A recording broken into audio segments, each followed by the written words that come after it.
तो डॉक्टर पूजा त्रिपाठी जी, अपन बातचीत के 3 बिंदुओं पर बात करते हैं। एक तो सिखों के संदर्भ में राहुल गांधी का यह बयान, जिसमें उन्होंने वर्जीनिया में कहा लड़ाई इस बात को लेकर है कि क्या एक सिख को भारत में पगड़ी या कड़ा पहनने का अधिकार है या नहीं, एक सिख के रूप में वह गुरुद्वारा जा सकते हैं या नहीं। दूसरा जो विवाद है वो इल्हान उमर के साथ मुलाकात को लेकर है। भाजपा का कहना है कि घोर भारत विरोधी इल्हान उमर से राहुल गांधी की मुलाकात ये बताती है कि वह विभाजनकारी तत्वों को बढ़ावा देने की कोशिश कर रहे हैं। और तीसरा, आरक्षण के मुद्दे पर राहुल गांधी के कथन को लेकर भी भारतीय जनता पार्टी ये बता रही है कि राहुल गांधी की सोच, कांग्रेस की सोच आरक्षण को खत्म करने को लेकर है। अभी तक तो आप आरोप लगा रहे थे भाजपा आरक्षण खत्म करना चाहती है, आरएसएस आरक्षण खत्म करना चाहती है। अब भाजपा चिल्ला चिल्ला के बोल रही है 2 दिन से, देखो असल बात खत्म तो कांग्रेस करना चाहती है। तो जरा तीनों बिंदुओं पर आपकी तरफ से रोशनी मिले। और दूसरा एक टिप्पणी इस पर, देश में मंचों की कमी है क्या, जो राहुल गांधी को बोलने के लिए विदेश में मंच खोजने पड़ते हैं? थोड़ा बताएंगे पूजा जी। देखिए हिमांशु जी, राहुल जी का जो भी 2 दिन से इंटरेक्शन हो रहा है, चाहे डायस्पोरा के साथ हो रहा है, चाहे प्रेस के साथ हो रहा है, इंडस्ट्रियलिस्ट के साथ हो रहा है, कहीं पर भी तकरीबन 5 घंटे का ये इंटरेक्शन हो चुका है, 5 घंटे वो बोल चुके हैं, कहीं पर भी उन्होंने देश के खिलाफ कोई बात नहीं करी। इस बात से मैं शुरुआत करना चाहूंगी। हिमांशु जी, क्या आपको 2014 से पहले इस देश में जन्म लेने में शर्म आती थी?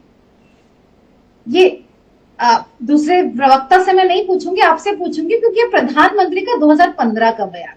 तो जब भाजपा कहती है कि फॉरेन सॉइल में पहली बात तो यह कि नरेंद्र मोदी जी भारतीय जनता पार्टी और आरएसएस भारत नहीं है, भारत उससे बहुत बेहद है, बहुत बड़ा है। और राहुल गांधी जी जब यहाँ बात करते हैं as a leader of opposition, उनकी पहली अमेरिका की विजिट है, वो बात करते हैं कि ये भारत के लोगों की शक्ति है। ये जो 400 पार का बुलबुला तोड़ा है, संवैधानिक शक्तियों को जो खत्म करने का जो पूरा कवायद चढ़ी थी उसको जो इन्होंने परास्त किया, तो ये भारत के लोगों की बात करती है। वो यहां तक कहते हैं कि कांग्रेस इज पेरिफेरल, बट वो भारत के लोगों की बात करते।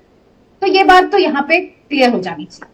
दूसरी बात है, आपने सिखों की बात की, मुझे लगता है आपको उनके भाषण को, उन्होंने जो भी किया उसको लार्जर कंटेक्स्ट में देखना चाहिए। वो बात कर रहे थे कि आरएसएस की जो विचारधारा है, हिंदी, हिंदू, हिंदुस्तान, वो एक रंग, एक धर्म, एक पहनावा, एक खान पान, सब कुछ को, पूरे देश को एक रंग में रखना चाहते हैं। और वो इस देश की विविधता की बात कर रहे थे। यही भारतीय जनता पार्टी है जिसके शासनकाल में 700 किसानों की हत्या हो जाती है और ये किसानों को खालिस्तानी कहते हैं। 2022 को जब प्रधानमंत्री जी ये ट्वीट करते हैं कि अपने मुख्यमंत्री से कह देना कि मैं बचकर आ गया, तो भारतीय जनता पार्टी के ऑफिशियल लोग ऐसी बात करते हैं कि 1984 दोहरा दिया जाएगा, खालिस्तानियों का नामो निशान मिटा दिया जाएगा। भारतीय जनता पार्टी के नेता शुवेंदु अधिकारी, एक आईपीएस ऑफिसर जसप्रीत सिंह, जब वो अपनी ड्यूटी कर रहा होता है तो तुम कहते हो कि तुमने पगड़ी पहनी है, तुम खालिस्तानी। तो ये जो खालिस्तानी की जो बात करते हैं, ये अचानक से आज सिख प्रेमी हो गए हैं। राहुल गांधी ने इस देश की विविधता को सेलिब्रेट करने की बात की। आज जब 17 साल के आर्यन मिश्रा को मार दिया जाता है और उसके पिता से ये कहा जाता है कि हमें माफ कर दीजिए, हमें लगा आर्यन मिश्रा तो मुसलमान था, तो क्या मुसलमान था तो मार दोगे? तो राहुल गांधी उसकी बात कर रहे थे, राहुल गांधी डिग्निटी की बात कर रहे थे, राहुल गांधी इस देश की विविधता को सेलिब्रेट करने की बात कर रहे थे। उन्होंने उसको सिख के कप, मुझे लगता है कि अब राहुल गांधी की भाषण को इधर से कैंची उधर से कैंची करके चलाने का जो ये खत्म कर देना चाहिए, उससे बहुत ऊपर हो चुके हैं। और भारतीय जनता पार्टी के फ्रंट लीडर्स अमित शाह जी, शिवराज सिंह, सबको तो मना कर ही देना चाहिए। इल्हान उमर की आपने बात की, राहुल गांधी जी यहाँ के इलेक्टेड रिप्रेजेंटेटिव है, लीडर ऑफ अपोजिशन है। इल्हान उमर अमेरिका की इलेक्टेड कांग्रेस वुमेन है। और यह जो प्रतिनिधि मंडल की बात थी, ये पहले से पब्लिक इंफॉर्मेशन में था कि हम ये लोग मिलेंगे। अगर Ilhan Omar no meeting list में थी तो उनका नाम भारतीय गवर्नमेंट, भारत सरकार उस नो मीटिंग में क्यों नहीं डाल देती? इल्हान उमर अगर उस पूरे प्रतिनिधि मंडल पब्लिक व्यू है, उसमें राहुल गांधी जी मिले। ये नहीं कि आप बिरयानी खाने इस्लामाबाद चले गए, हैप्पी बर्थडे मनाकर आ गए, उसके 2 महीने बाद पुलवामा का अटैक होता है। ये नहीं कि आप सैफुल्लाह फारूकी को, जो दुर्दांत अपराधी, को टिकट देते हैं। ये नहीं है कि भारतीय जनता पार्टी तालिब हुसैन शाह, जो लश्कर का मेंबर है, लश्कर का एक्टिव मेंबर है, उसको अपने जम्मू मोर्चे का अध्यक्ष बनाती है। ये नहीं कि तारिक अहमद मीर, जो हिजबुल मुजाहिदीन का मेंबर है, उसको अब मंच साझा करते हैं प्रधानमंत्री मोदी जी। और आसिया अंद्राबी जो पाकिस्तान की फुल टाइम सपोर्टर है, उसको बेटी बचाओ बेटी पढ़ाओ का एम्बेसडर बनाते हैं। राहुल गांधी जी ने फुल पब्लिक व्यू में, उनकी गेस्ट लिस्ट सामने थी उसके, और कहीं पर भी इल्हान उमर से मिलना, इल्हान उमर के साथ खड़े होना नहीं।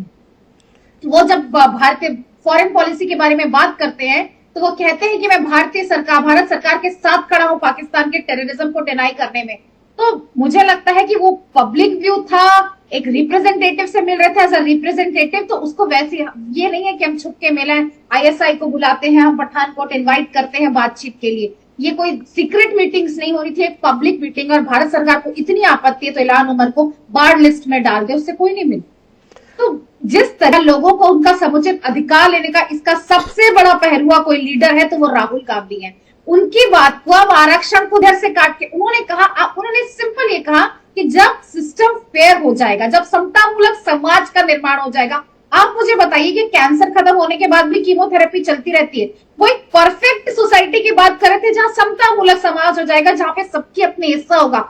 वो पार्टी जो जिनकी खुद की मंडी की सांसद ये कहती है कि जातिगत जनगणना नहीं करवानी चाहिए, वो पार्टी जो कहती थी कि हमें 400 पार चाहिए संविधान को बदलने के लिए, वो अचानक से आरक्षण वो हो गई है, पुरोधा हो गई है। और अब राहुल जी को ट्रोल कर रहे हैं कैबिनेट रैंक के मिनिस्टर्स। मुझे लगता है कि ये दुर्भाग्यपूर्ण है इस देश के। अरे ये कितना दुर्भाग्यपूर्ण है जो सिखों के संदर्भ में आपने बताने की चेष्टा की, हिंदू हिंदी हिंदुस्तान। भाई संघ की सोच के अंतर्गत तो जो भी धर्म, जो भी पंथ इस देश की मिट्टी से उपजे हैं वो तो यहीं का हिस्सा है। सिख पंथ को तो हिंदुओं के संरक्षक के तौर पर ही प्रस्तुत करता है संघ। और इस सबको भी जाने दें, राहुल गांधी के बयान के बाद कर्नाटक में बैठा हुआ वो आतंकी पन्नू है, उसका बयान आया है और उसने कहा कि साबित हुआ कि हमारी खालिस्तान की मांग जायज है। उन्होंने कहा राहुल गांधी ने जो बयान दिया है वो न केवल साहसिक है बल्कि 1947 के बाद से भारत में सिखों पर हो रहे अत्याचार को दिखाता है। ये पन्नू की प्रसन्नता आपको कितना भा रही है? देखिए, पन्नू जैसे लोगों की बातों को रिप्लाई करने का ना राहुल गांधी का स्टैचर है और ना किसी और का। वो कुछ भी किसी भी तरीके से इंटरप्रेट कर सकते हैं, सबको अपनी आजादी है, वो जो करते हैं। पर जहां तक टेररिज्म की बात है, राहुल गांधी ने दो टूक कह दिया है कि वो पाकिस्तान स्पॉन्सर्ड टेररिज्म में भारत सरकार के साथ खड़े हैं। और सिखों की, मैंने फिर से कहा, उसे लार्जर कंटेक्स्ट में देखिए, वो आरएसएस की पूरे देश को एक रंग में रंगने की बात कर रहे थे, वो विविधता को सेलिब्रेट करने की बात कर रहे थे। वो कह रहे थे कि इस देश में हर पंथ, हर धर्म, हर पहनावा, हर बोली, हर चीज के लिए आजादी होनी चाहिए। और आरएसएस ये नहीं चाहता। और आरएसएस का तो इतिहास एक बात बताइए डॉक्टर पूजा त्रिपाठी जी, ये राहुल गांधी विदेश जाते किस लिए हैं? इस बात के लिए कि वो दुनिया को यह बता सके कि भारत कितना गंदा देश है, भारत कितना खराब देश है, भारत कितनी खराब परिस्थितियों के साथ गुजर रहा है। इसी के लिए राहुल गांधी जाते हैं। कहीं पर भी तो नहीं आता कि देश देखो इतना अच्छा है, देश में इतना अच्छा चल रहा है, देश इतना अच्छा कर रहा है। सब कुछ वहां पे गलत हो रहा है, फिर भी पता नहीं कैसी वहां की इस देश की जनता है जो इतना खराब कर रहे हैं उन्हीं को चुन चुन कर भेज देती है, हमको नहीं भेजती है। राहुल गांधी इसके लिए जाते हैं क्या भाई? देखिए, राहुल गांधी जाते हैं क्योंकि उनको इनविटेशन आता है, वो लीडर ऑफ अपोजिशन है। दूसरी बात, कहीं पर भी 2 दिनों की उनके टूर में कहीं पर भी उन्होंने भारत के नाम नहीं किया है। ये अलग बात है कि प्रधानमंत्री जी कहते हैं अरे भारत में 2014 से पहले जो पैदा होता था उसे तो शर्म आती थी, ये तो स्कैम इंडिया हो गया था, गंदगी करके गए, अब आप गंदगी साफ कर रहे हैं। पर राहुल गांधी जी, फिर से कहूंगी कि नरेंद्र मोदी जी, भारतीय जनता पार्टी और आरएसएस भारत नहीं है, भारत उससे बहुत बेहद, भारत उससे बहुत बड़ा है, विस्तृत है, ये कहना है डॉक्टर पूजा त्रिपाठी जी का। डॉक्टर ब्रह्मदीप अलूने जी मेरे साथ में है, विदेश मामलों के जानकार हैं, और उनके साथ थोड़ा मुझे समझाने की कोशिश कीजिए कि देश में ऐसे मंच उपलब्ध क्यों नहीं होते जहां से राहुल गांधी अपनी बात लोगों को संप्रेषित कर पाए, और विदेश में ऐसे मंचों में क्या खासियत होती है जिसमें राहुल गांधी को लगता है ये सब वहां बोलने से उस उद्देश्य को प्राप्त कर पाएंगे जो उद्देश्य वो प्राप्त करना चाहते हैं, और क्या ऐसा दुनिया के अन्य देशों के राजनयिक भी करते हैं? थोड़ा पता तो चले। डॉक्टर साहब बहुत धन्यवाद एक बार फिर आपसे जोड़ने के लिए। देखिए, जो भारतीय लोकतंत्र है वो शास्त्रीय लोकतंत्र से शुरू हुआ था और अब बहुलतावादी लोकतंत्र में प्रवेश कर चुका है। जो हमारे दर्शक सुन रहे हैं उनके सामने मैं क्लियर कर दूं कि शास्त्रीय लोकतंत्र जो 1947 में शुरू हुआ था उसमें मूल्य आधारित लोकतंत्र था, और जो यह बहुलवादी लोकतंत्र होता है ये मूल्यों की परवाह नहीं करता। तो पिछले कुछ सालों में आप देखिएगा कि ये जो लोकतंत्र तिरोहित होता है, पक्ष हो या सत्ता पक्ष हो या विपक्ष हो, इसके नेता अक्सर विदेश की धरती का उपयोग इसलिए करने लगते हैं क्योंकि भारत में ये क्या हो रहा है। लेकिन वहां पर जब आप राहुल गांधी की बात करते हैं तो राहुल गांधी से हम ज्यादा बेहतर की अपेक्षा करते हैं। वो इसलिए भी क्योंकि वो जिस परिवार से संबंधित रहे हैं, उन्होंने कई दशकों तक इस देश के शीर्ष पर नेतृत्व किया इस देश का, और अब वो एक नेता से विपक्ष के तौर पर विपक्ष के नेता के तौर पर उनके सामने एक देश की छवि को प्रस्तुत करने की बात हुई है। देखिए, जब 1962 के दौर की बात है, जब चाइना से हमारा युद्ध हुआ था, उसके बाद जब चाइना का डेलीगेशन आया था तो उस समय एक विपक्ष के नेता भी वहां पर थे, और विपक्ष के नेता ने बहुत स्पष्ट तरीके से कहा था, सत्ता पक्ष से ज्यादा आगे बढ़कर यह कहने का साहस दिखाया था कि हम कब्जा नहीं करते और हम में इतना साहस है कि हम जो दुश्मन की जमीन है उस पर कब्जा भी कर सकते हैं। तो एक बतौर विपक्ष के नेता के तौर पर आप अपने आप को कैसा प्रस्तुत करते हैं, यह आपके सामने यह आपके सामने इसको यह आप पर डिपेंड करता है कि आप अपने आप को कैसा प्रस्तुत करते हैं। लेकिन जब आप दुनिया की बात करते हैं तो क्या भारतीय जो लोकतंत्र है वो दुनिया की बराबरी कर रहा है? इस पर विचार करना चाहेगा। जो प्रश्न उठाया है हिमांशु जी ने, बहुत वाजिब प्रश्न उठाया है। क्या हम नवाज शरीफ बन जाए लंदन में बैठ के जो पाकिस्तान की राजनीति चलाने की कोशिश करते हैं? क्या हम खालिदा जिया के बेटे बन जाए जो कि लंदन में बैठकर बांग्लादेश की राजनीति चलाना चाहते हैं? तो दुनिया भर में ऐसा होता है, जो आवाज उठाई जाती है, लेकिन वह देश अत्यंत पिछड़े होते हैं और जहां पर लोकतंत्र लगभग समाप्त हो गया होता है। यदि विकसित देशों की बात करें तो विकसित देशों का एक अपना तरीका होता है जहां पर किसी नेता को टारगेट किया जा सकता है। डोनाल्ड ट्रंप का नाम लिए एक बात कही थी कि जो दुनिया है वो आपको इससे याद करेगी कि आप दुनिया की विविधता का किस प्रकार से सम्मान करते हैं। ये उन्होंने इशारों में कहा था। तो भारतीय लोकतंत्र जो है, अब भारत के लोकतंत्र की चर्चा खूब दुनिया में होने लगी है और हमारे जो नेता है उस बात को पसंद करते हैं कि दुनिया के लोकतंत्र के विभिन्न मंचों का हम उपयोग करें। लेकिन हिमांशु जी, अब एक बात और मैं कहूंगा कि अब इंटरनेट का दौर है, अब गूगल का दौर है, और हमको हमारे लोकतंत्र को हम बंद मुट्ठी की तरह क्यों करें? हम ये क्यों सोचे कि कोई विपक्ष का नेता भारत की छवि को खराब कर सकता है? हम इस बात से कहीं आगे निकलकर हमारे देश की छवि को, जैसे अभी आप जो बाइट दिखा रहे थे उसमें बहुत स्पष्ट था कि राहुल गांधी जी ने जो पगड़ी को लेकर बात की। देखिए, ये मेरे विचार में मुझे भी विपक्ष के नेता से यह अपेक्षा आप नहीं कर सकते, क्योंकि खालिस्तान जो है वो बहुत ही एक संवेदनशील मामला है जो भारत की अखंडता से जुड़ा है। हो सकता है कि राहुल जी का मतलब वो नहीं हो, लेकिन राहुल जी ने जिस प्रकार से उदाहरण पेश किया है कि आप जब एक पत्रकार ने पूछा और उन्होंने उदाहरण दिया कि आप समझ लीजिए कि आपको पगड़ी पहनने से मना कर दिया जाए, आपको कड़ा देखने से, तो आप उदाहरण भी किस तरीके से पेश कर रहे हैं? क्या भारत का उदाहरण आप इस तरीके से पेश करेंगे कि दुनिया में गलत तरीके से जो मैसेज दिया जाए? तो कुल मिलाकर इस समूचे मामले पर मुझे ऐसा लगता है तो एक टिप्पणी और कीजिए ना ब्रह्मदेव जी, आपने बड़ी आसानी से पकड़ लिया कि देखो सिखों के मामले में राहुल गांधी ने ऐसा कहा, पर भाजपा ने तो आरक्षण के मसले पर भी राहुल गांधी को पकड़ा है। राहुल गांधी ने आरक्षण के मसले पर कहा कि कांग्रेस आरक्षण खत्म करने पर तब विचार करेगी जब वंचित वर्ग मुख्य धारा में शामिल हो जाएगा, और अभी वो स्थिति दिखाई नहीं देती। राहुल गांधी का बहुत स्पष्ट बयान था, पर पूरी भाजपा चिल्ला रही है। देखो सच सामने आ गया, राहुल गांधी कांग्रेस आरक्षण खत्म करना चाहती है। क्या कहते हैं आप? दोनों ही पक्ष केवल अपने हिस्से का सच सुनना चाहते हैं, सच में किसी की दिलचस्पी नहीं है। जितने शब्द पकड़कर अपना हित सध जाए उतने शब्द को ही पकड़ लेना चाहते हैं। देश हित बाद में चला गया, केवल दल हित ही मायने रख रहा है। देखिए हिमांशु जी, आरक्षण बहुत ही संवेदनशील मुद्दा है, लेकिन उस संवेदनशील मुद्दे का हश्र हमने बांग्लादेश में देखा है।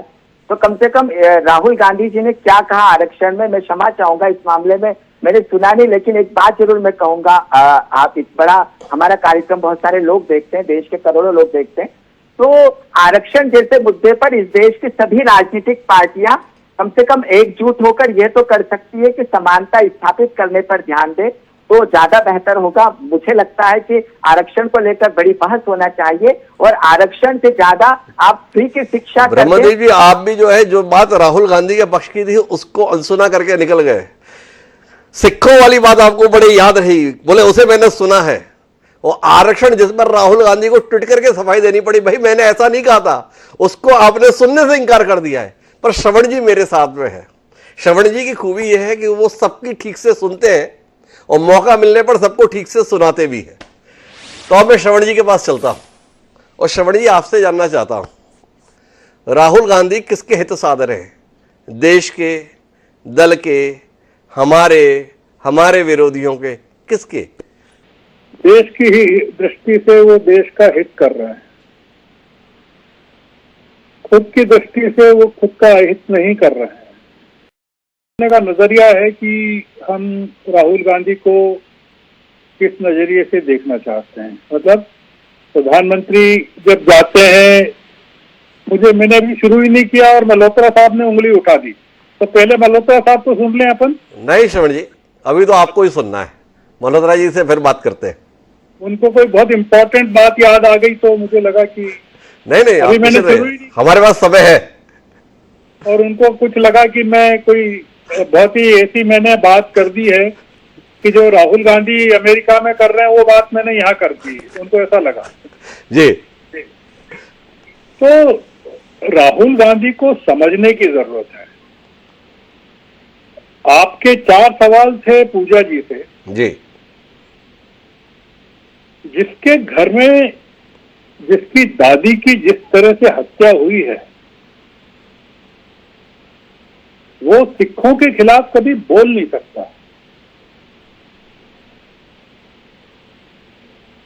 जिसके प्रधानमंत्री हरमिंदर साहब में जाकर माफी मांगते हो ऑपरेशन ब्लू स्टार के लिए,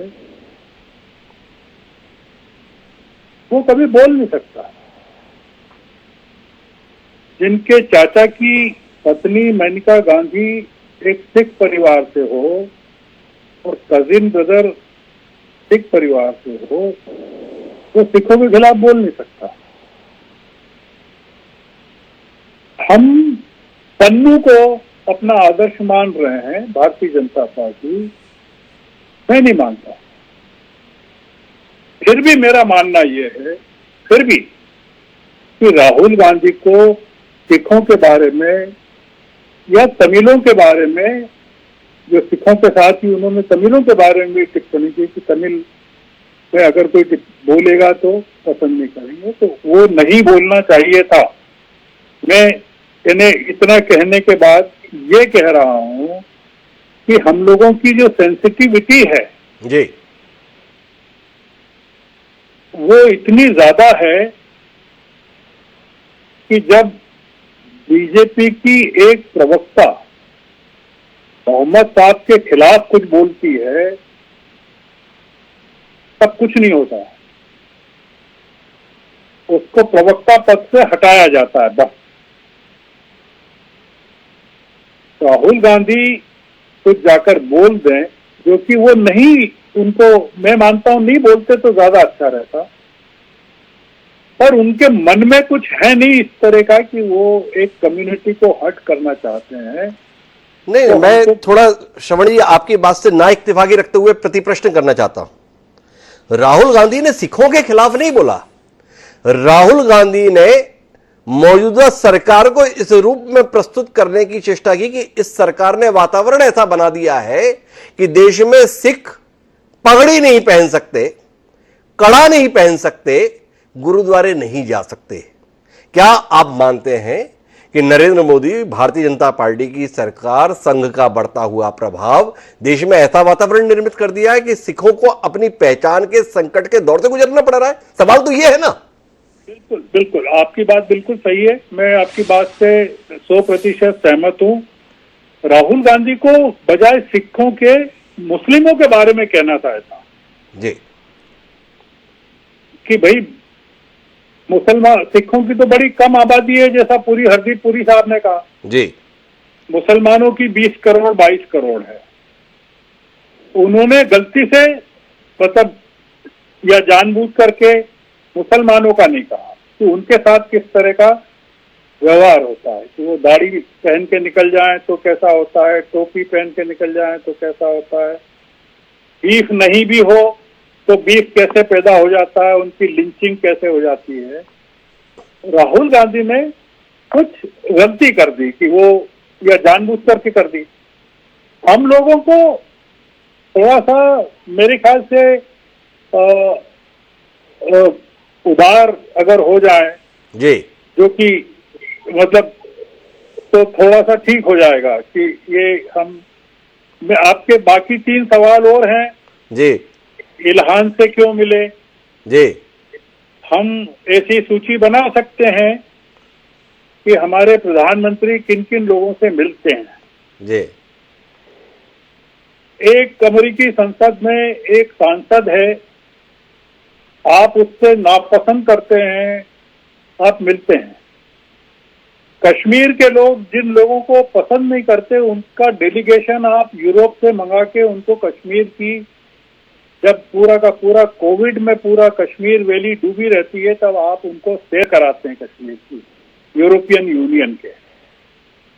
पूरा मामला यह है कि जिन लोगों को आप पसंद करते हैं राहुल गांधी उनको भी पसंद करें। रिजर्वेशन के मामले में राहुल गांधी का आप अगर नेशनल प्रेस क्लब में उन्होंने जो आज कहा, जी। अगर आप भाषण सुने नेशनल प्रेस क्लब में, राहुल गांधी ने कहा कि हम रिजर्वेशन को 50% से बढ़ाकर 65% और आगे बढ़ाना चाहते हैं। उनसे ही पूछा गया स्पेसिफिकली रिजर्वेशन का, तो उन्होंने रिजर्वेशन के बारे में कैटेगोरिकली कहा कि रिजर्वेशन को हम बढ़ाएंगे। आपने कहा कि घर में मंच नहीं है क्या? जी। हमारी दिक्कत यह है हिमांशु जी, बीजेपी की यार घर की बात घर में रह जाना चाहिए, घर की बात बाहर क्यों जाती है? आप घर में बोलो जो बोलना है। तो राहुल गांधी घर में रोज बोल रहे हैं वही चीज जो बाहर जाके बोली, तब हमको तकलीफ नहीं है। हमको तकलीफ ये है कि हमारी बात को आपने बाहर क्यों बोला भाई, और खास करके तब बोला जब हम खुद जाने वाले हैं वहां 12 दिन बाद। तो हम क्या जवाब देंगे जब हमसे पूछेंगे लोग कि भाई राहुल गांधी ऐसा बोल के गए कि यहाँ लोकतंत्र खत्म हो रहा है, आपका क्या कहना है? राहुल गांधी ऐसा बोल के गए कि हमारे भारत में कास्ट सेंसस हम करवाना चाहते हैं, आपका क्या कहना है?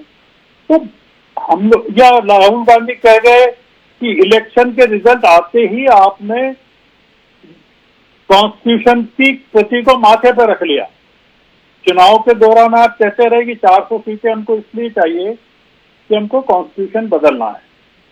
मेरा ये कहना है हिमांशु जी, देखिए बीजेपी, आपने उदाहरण दिया बीजेपी के कितने लोग राहुल गांधी की आलोचना कर रहे हैं। जी।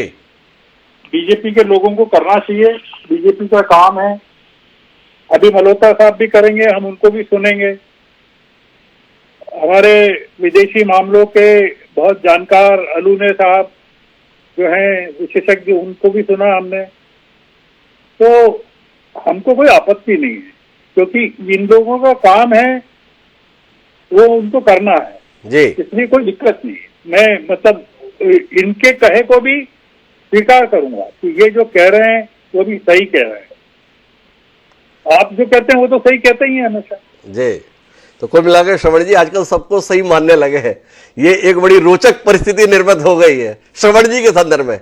जो श्रवण जी के बड़े प्रशंसक है वो अचंभित हो गए श्रवण जी के इस बदलाव को देखकर कि श्रवण जी सबके साथ सहमत कैसे होने लगे हैं। पर मेरे साथ में मल्होत्रा जी जुड़ गए हैं, तो मल्होत्रा जी आपके पास ही आते हैं और आपसे जानना चाहते हैं, भाई आप लोग तो बड़ा चिल्लाते हैं राहुल गांधी को कोई गंभीरता से नहीं लेता, पर क्या बदलाव आया है भाई? राहुल गांधी का एक एक शब्द इतनी गंभीरता से लिया जाता है, इतनी गंभीरता से तो हमने आपको मोदी जी के भाषण को भी लेते हुए नहीं देखा।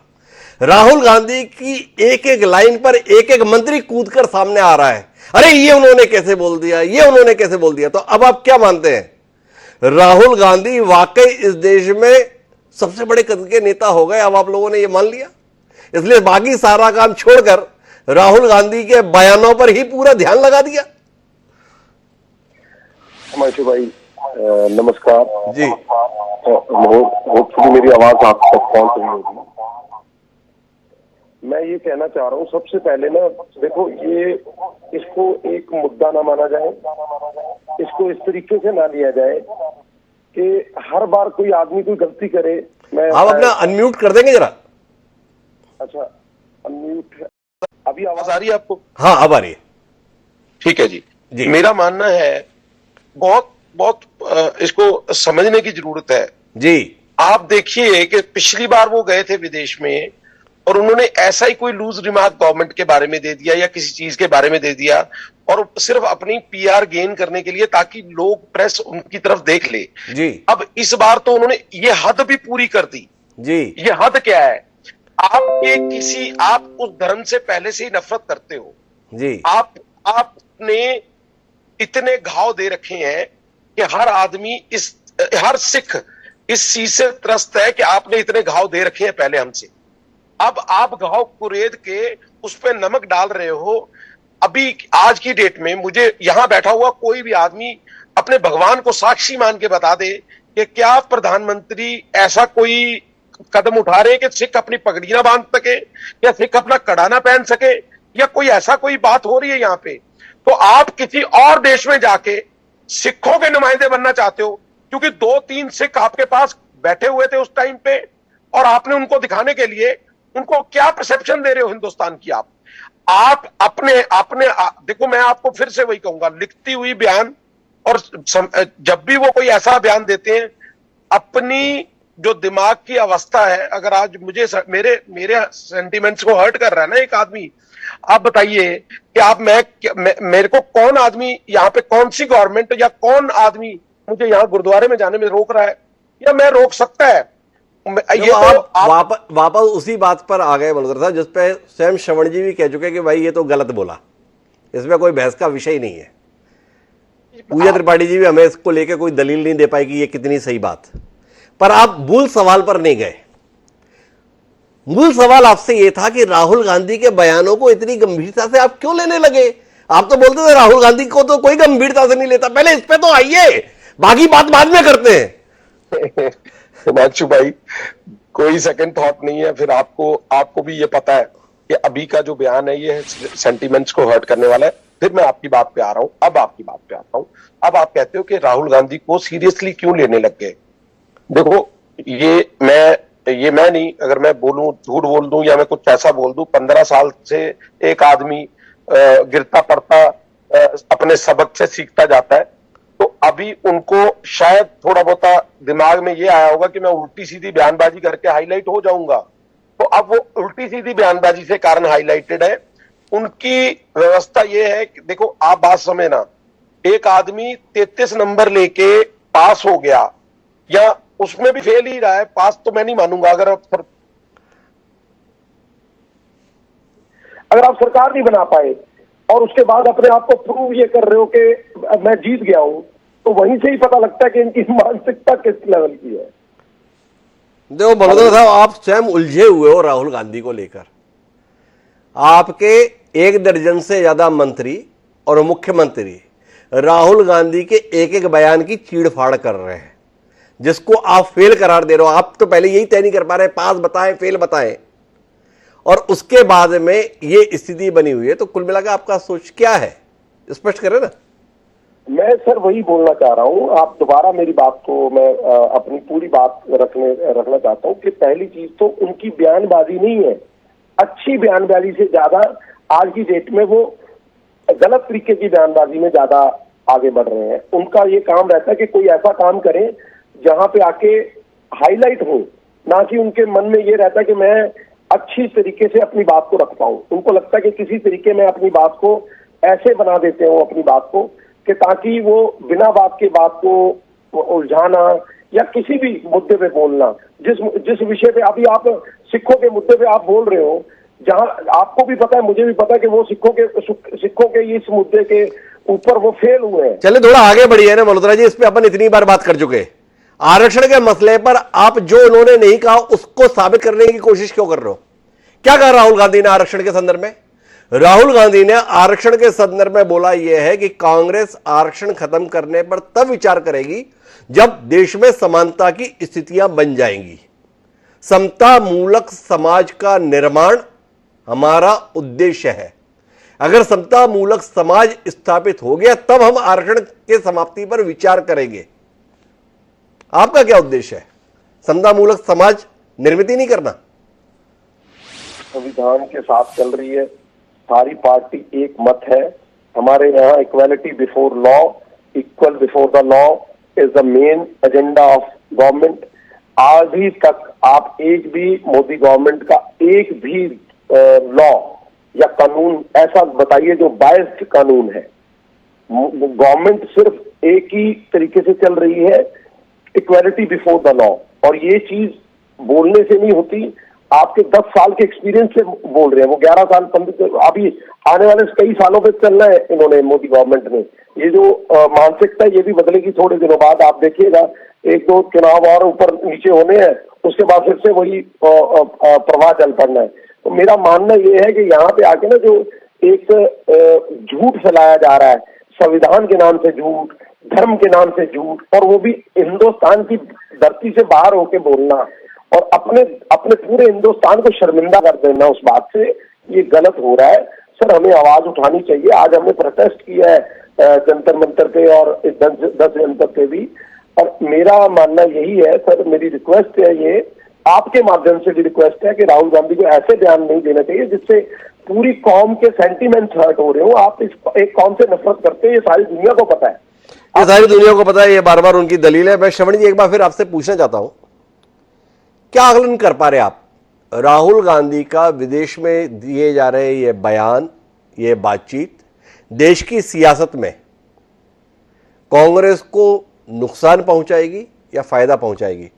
चुनाव चल रहा है, चुनाव के दौरान राहुल गांधी अमेरिका में बातचीत कर रहे हैं। आपका इतना लंबा तजुर्बा है, क्या कहते हैं आप? भारतीय जनता पार्टी का हर नेता के द्वारा उनके बयानों के संदर्भ में जताया जा रहा विरोध चुनाव के मद्देनजर है और चुनाव पर इसके असर की कोई संभावना आप देखते? देखिए, भारतीय लोकतंत्र दुनिया का सबसे बड़ा लोकतंत्र है और ऐसा लगता है हिमांशु जी कि भारत के लोकतंत्र की विविधता को लेकर दुनिया जानना चाहती है कि हम इस लोकतंत्र को बेहतरीन तरीके से संचालित कैसे करते हैं। अब निर्भर ये करता है कि आप दुनिया के सामने अपने देश की अच्छाइयों को रिप्रेजेंट करते हैं या अपनी समस्याओं को उठाते हैं। मुझे लगता है कि एक विपक्ष के नेता के बतौर राहुल गांधी जी को बेहतर एम्बेसडर होने की जरूरत है। हो सकता है कि लोकतंत्र में अभिव्यक्ति की स्वतंत्रता है, लेकिन कुछ चीजों में जैसे एक इल्हम से मिलने वाली बात है, तो महात्मा गांधी ने भी एक बार हिटलर से मिलने से इनकार कर दिया था। तो जब आप दूसरे मंचों का इस्तेमाल करते हैं तो आप एक स्पेस रखिए कि आप इनकार किससे मिलना है आपको या किससे मिलना नहीं है, इसको इनकार करने का स्पेस रखिए। दूसरी बात है कि आप दुनिया भर की यूनिवर्सिटी, आप क्या मानते हैं हलूने जी कि कुल मिलाकर अब राहुल गांधी को किससे मिलना है किससे नहीं मिलना है, इसके लिए बीजेपी हेडक्वार्टर में सूची भेजनी चाहिए? हिटलर और इल्हान उमर को आप एक साथ रखना चाहते हैं? जब हम तमाम मसलों पर बातचीत के माध्यम से समाधान की उम्मीद करते हैं, बातचीत के माध्यम से हृदय परिवर्तन की उम्मीद करते हैं, तो ऐसे में अगर कोई शख्स भारत विरोधी की पहचान रखता है तो उसे बातचीत के माध्यम से, तर्क के माध्यम से अपने साथ जोड़ने की कोशिश नहीं करनी चाहिए? क्या राहुल गांधी की कोशिश इल्हान उमर को भारत के पक्ष में खड़ा करने की दिशा में एक प्रयास के तौर पर भी नहीं देखा जाना चाहिए? बेशक, यदि बेशक हिमांशु जी बहुत महत्वपूर्ण प्रश्न है। देखिए, यदि एक दुनिया के महानतम लोकतांत्रिक नेता, लोकतांत्रिक देश के आप विपक्ष के नेता हैं, तो आपके जो तर्क है, यदि आप अपने अभिव्यक्ति को व्यक्त करना चाहते हैं या उनकी अभिव्यक्ति को सुनना चाहते हैं, तो मुझे लगता है कि वो तर्क लाइव होना चाहिए। कि वो देश की आलोचना किस प्रकार से कर रही है और आप अपने देश को किस प्रकार से रिप्रेजेंट कर रहे हैं, किस तरीके से बचाव कर रहे हैं। तो जहां पर यदि अभिव्यक्ति की स्वतंत्रता को लेकर राहुल जी पारदर्शिता से पेश आने की बात करते हैं, तो उनको पारदर्शी होना पड़ेगा और उनको ये तय करना पड़ेगा कि जो भारत का लोकतंत्र है वो जागरूक लोकतंत्र वो जागरूक लोकतंत्र है। ब्रह्मदेव जी ये बात कह रहे हैं, लेकिन उनकी बातचीत के साथ में आज मैं उतना कन्विंस नहीं हो पा रहा। मुलाकात से इंकार, तो फिर संवाद कैसे होगा? और संवाद नहीं होगा तो फिर समाधान तक व्यक्ति पहुंचेगा कैसे? पर आखिरी दौर की बातचीत के लिए मैं श्रवण जी के पास एक बार फिर कोशिश करता हूं। तकनीकी तौर पर हमें थोड़ी आज दिक्कत जा रही है। श्रवण जी, आपसे जानना केवल इतना है कार्यक्रम के आखिरी दौर में कि राहुल गांधी के ये बयान देश की सियासत में वर्तमान में जो चुनाव चल रहे हैं उन पर क्या असर डालेंगे? क्या आपको लगता है कि भारतीय जनता पार्टी का एक एक नेता चुन चुनकर जिस तरीके से उनके बयानों की मीमांसा कर रहा है और यह साबित करने की कोशिश कर रहा है कि देश के खिलाफ इससे खराब नहीं बोला जा सकता है, कोई लाभ पहुंचा पाएगा भाजपा को? नहीं, कुछ नहीं पहुंचाएगा। आप प्रेस क्लब में जो उन्होंने कहा, राहुल गांधी ने, उनको कई तरह से घेरा गया। उन्होंने कहा कि भाई ये हमारा मामला है, लोकतंत्र का मामला भी हमारा है, तमाम चीजें, पाकिस्तान का मामला भी हमारा है जी, हमको बाहरी हस्तक्षेप की जरूरत नहीं है और हम इस पूरे मामले को अपने अंदर सुलझा लेंगे जी। उनसे जब पूछा गया कि अमेरिका के मामले में जो मोदी जी की नीति है उसको आप सपोर्ट करते हैं, नहीं करते हैं, बोले हम मोदी जी के साथ हैं। अमेरिका को लेकर जो नीति है उसमें हमारा कोई उनसे मतभेद नहीं है। दिक्कत क्या है हिमांशु जी, ये एक कोड़े लगाने के लिए राहुल गांधी की एक पीठ चाहिए चुनाव जीतने के लिए जी, और ये चुनाव का टाइम है और इसमें जो सबसे बड़ा झगड़ा है बीजेपी का वो राहुल गांधी से है। तो अब वो राहुल गांधी को घेरने के लिए कुछ तो चाहिए जी, जो इसलिए ये चल रहा है। देखिए इसका कुछ माइलेज नहीं मिलेगा, तो इसका कोई बहुत माइलेज नहीं मिलेगा ऐसा श्रवण जी का आकलन है। लेकिन सबसे बड़ा माइलेज तो देश को मिल रहा है कि देश में विमर्श का वातावरण बन रहा है। राहुल गांधी के संदर्भ में एक बात समझ में आती है कि वो बहुत कुछ बोल रहे हैं, लेकिन कुछ मुद्दों पर उनसे सावधानी अपेक्षित है। जैसे श्रवण जी ने कहा, सिखों के मामले पर उनके द्वारा की गई टिप्पणी निश्चित रूप से उनके लिए पुनर्विचार का विषय होना चाहिए, लेकिन बाकी मुद्दों पर उनके द्वारा जो बात कही गई है उस पर मनन होना चाहिए और किसी समाधान पर पहुंचने की कोशिश होनी चाहिए। पर कुल जमा महत्वपूर्ण यह है कि देश में गाली गलौज के स्थान पर अब मुद्दों पर ही बात होनी चाहिए और मुद्दों के माध्यम से ही समाधान की कोशिश होनी चाहिए। क्या यह कोशिश आने वाले समय में सफल होगी, देखना दिलचस्प होगा। पर आप सभी मेहमानों का बहुत बहुत धन्यवाद हमारे इस चर्चा का हिस्सा बनने के लिए। आज के इस कार्यक्रम में इतना ही, कल फिर मिलेंगे नए विषय के साथ। मुझे दीजिए इजाजत।